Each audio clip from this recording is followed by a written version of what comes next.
Silent night. God looked upon the heavens and the earth, zoomed in a little further, and spotted a tiny country. So tiny that he had almost forgotten he had ever created it, though it did seem vaguely familiar. There, in that small land, he saw two shepherds wandering in the darkness of their ignorance, trying to tend their flock. What didn't help was that one of the shepherds had memory issues. God wasn't entirely sure whether it was his short-term or long-term memory that was failing, so he just assumed it was everything between now and the moment the poor man had started his job as a shepherd. To be fair, God couldn't actually remember ever burdening the man with any kind of memory problem. He wondered if such a problem could be contagious. His companion wasn't doing much better. Though his memory was just fine, this shepherd seemed more concerned with whether he was making his journey in stylish shoes than with keeping the flock together. The two of them kept getting lost in that tiny land, but luckily, they had appointed a team of wise men to occasionally support them with advice. The wise men felt very important and, well, wise, and they concluded that the problem lay mainly in the lack of rules for the sheep. So, they decided it was their new purpose in life to hand down fresh rules for the sheep from time to time. Whether the sheep got confused by the constant changes didn't seem to bother anyone. The forgetful shepherd never even realized he had mapped out a route in the first place, and the other found it amusing that the sheep were so divided, because despite their disagreements, all the sheep could still agree on one thing. Those were some seriously stylish shoes. God saw that this was not good, especially as the wise men began introducing increasingly bizarre measures. Sheep were no longer allowed to leave their stables after 8 p.m. unless they were accompanied by Maurice, the shepherd's dog. Though, honestly, any other dog would do just as well. The shepherds thought Maurice to be a bit of a know-it-all, always questioning the wise men's policies by coming up with completely different statistics about the sheep. The shepherds agreed that Maurice was rather annoying and decided to spread rumors among their flock. Perhaps Maurice might bite them, or worse. The sheep were already scared enough, lost in the darkness, so they were more than happy to blame Maurice for whatever it was. No one really knew, but it was definitely Maurice's fault. Everybody knew that. God saw that things were getting worse and was grateful for his omniscience. With foresight, he had trained an angel. Quite a few years ago, actually.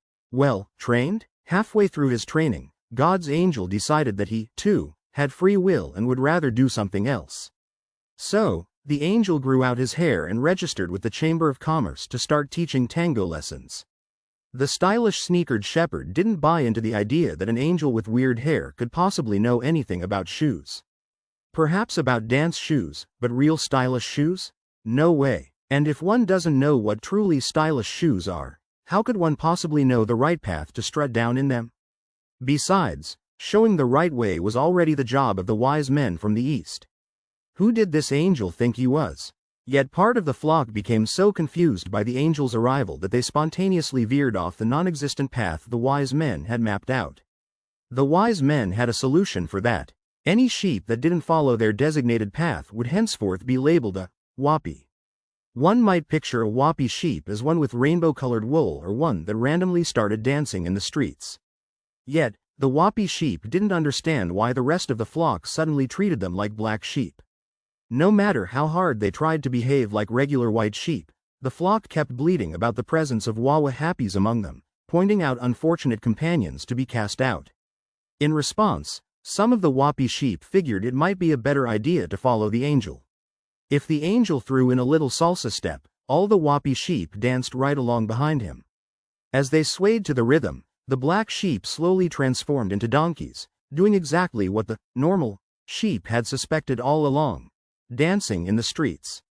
Almost 2 years passed as the flock wandered in darkness. 2 years in which the flock had been split apart. The sheep blamed the donkeys for not obeying the wise men's rules. The donkeys blamed the sheep for being afraid of life and having too little fun. The shepherds had long since forgotten that their job was to lead the sheep, one because of his memory problems, the other because he was too busy dodging sheep droppings to keep his shoes clean. His little shuffle bore a striking resemblance to the merengue the angel had been teaching his donkeys, but that was beside the point. Maurice had given up his role as a sheepdog and decided it was easier to herd numbers instead and started his own podcast to make life very difficult for the wise men as their watchdog. The wise men still maintained that they were very wise and therefore best suited to determine the way forward. Clearly, the solution was more rules for the sheep, to keep this chaotic mess in check. Naturally, the angel disagreed. Sheep should dance in freedom, not dance to the wise men's tune. They should follow their own hearts and rules, not someone else's. All the former Wapi sheep, now donkeys, shouted, "Yeah yeah yeah yeah. Yeah yeah yeah yeah, we follow ourselves," and danced merrily in the angel's wake. The silence of the silent majority among the sheep made this anything but a holy night. God heard their silence and looked down upon the mess below. Luckily, the almost 2 years on earth had passed in just a divine millisecond for him, yet it was long enough for him to consider whether he should send a star, or perhaps his only son. Then, he pondered the possibility that he himself might not exist at all, nor any of his creations. And so, he imploded, the universe and the total chaos within it collapsing into nothingness. And God saw that it was good, for out of chaos, new order could arise. Silent night, holy night.